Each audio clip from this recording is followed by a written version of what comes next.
What was the thinking, if you have privy to the resistance movement and what's going on within it, to move from armed militancy, which was the mode of resistance to Indian occupation for almost 20 years, until 2008 when civil disobedience nonviolence was adopted? What was going on there?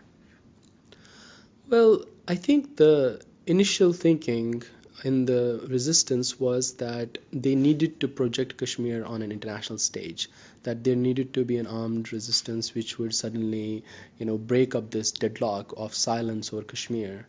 And so the first few years were prominent in that. But, obviously the insurgency was not very organized. It was not, they were not fighting a small country. India was huge, its army was large. So by late 90s, it was literally over. Then you had like small groups of people who were mostly hiding in the mountains and stuff. So by 2008, it was literally over. And also the support for this sort of resistance waned over the years because it sort of led into intra-group rivalry. Many militants got involved into other affairs of the Kashmiri people, which was not really appreciated by Kashmiris. So, new sort of educated, young Kashmiri people sought to transform their struggle to a non-violent, non-cooperation. And the Indian government also recruited what are called Akhwanis, former members of the resistance, to essentially switch sides and become a police force on behalf of the Indian administration. Well, they came up long back in 1994. It was an organization like Salva Judum, which is this counterinsurgency force that Indian government has started in Chhattisgarh to fight the Maoists. But Ikhwanis were a much more dreaded force because they knew about who was supporting these other militants and Kashmiri freedom fighters.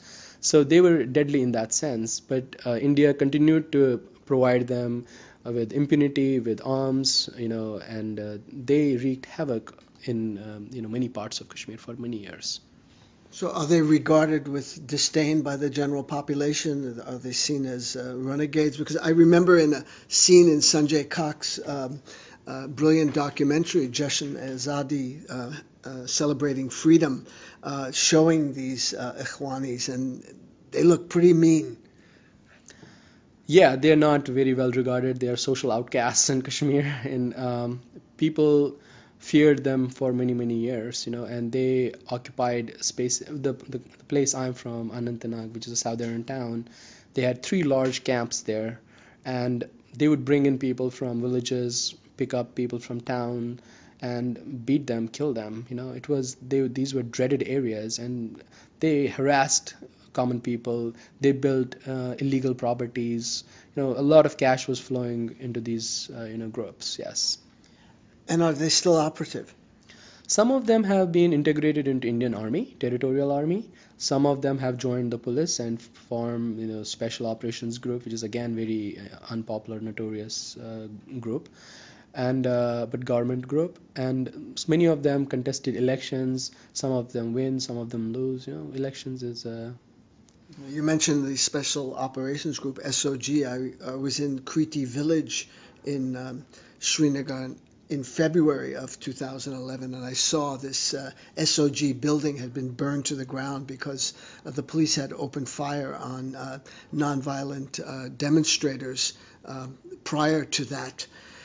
Pervez Bukhari, who's an independent Kashmiri journalist and has done a lot of work in terms of getting the word out about what's been happening in Kashmir, has in a piece in Z Magazine, he says that by moving from armed struggle to nonviolent civil disobedience, that Kashmiris assume what he calls the moral high ground vis-a-vis India. What do you think of that? Well, I think it's correct. Kashmiris always had a moral high ground, throughout the Indian rule in Kashmir from 1947 onwards. Indian rule in Kashmir never had legitimacy because it was not given democratic consent by the people of Kashmir. So Kashmiris had the moral, high ground. But definitely, India used this armed struggle as a way to claim that Kashmiris are violent and Islamists and things like that. And a transformation towards non-cooperation and a peaceful struggle was definitely a positive move at a national level in Kashmir.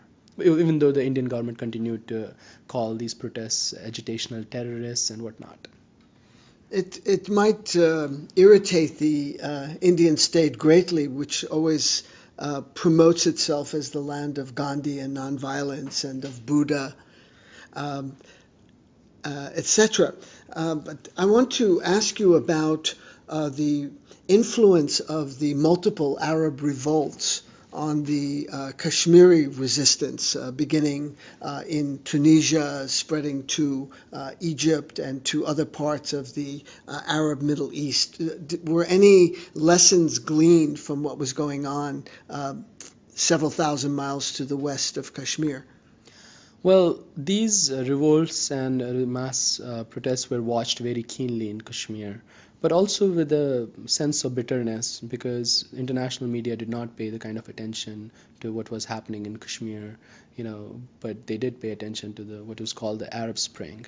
And the people also realized that the differences were very obvious because in these countries people were fighting against their rulers, not an army, in a certain sense. Like for instance, in Egypt, the army took the backstage or kind of kept neutral for a while.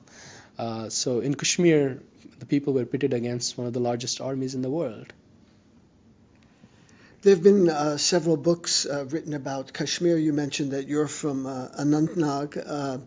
Basharat Peer is also from Anantnag and has written an account of growing up under occupation and called Curfewed Night. Would that be perhaps a book that you could recommend for people to understand more about what's going on in Kashmir? Oh yes, certainly. I think that it's a very, very important introductory book. Not only is Basharat a very experienced journalist, but also his own experiences growing up in that region are very, deftly expressed. So I think that the book is very interesting and it really should be read widely. And there's Mirza Wahid's novel called The Collaborator, and the aforementioned Sanjay Kak has done a documentary film celebrating freedom. These are all resources that people could get more information about Kashmir. Mirza Wahid's novel is one of the excellent pieces of literature that has come out of subcontinent for a long while, and especially Sanjay Kak's new edited volume Until My Freedom Has Come is a really magnificent piece in the sense that it tries to bring together a lot of new writing that is happening in Kashmir. I mean, I have an essay in that as well, but I think that the the kind of different genres it brings together, graphic novel, poetry, short story, analytical pieces, I think it's a must read, and especially because it came out after these protests, and it gives a very distinct and new perspective on what has been happening. Thanks very much for your time. Thank you so much too. Thanks, David.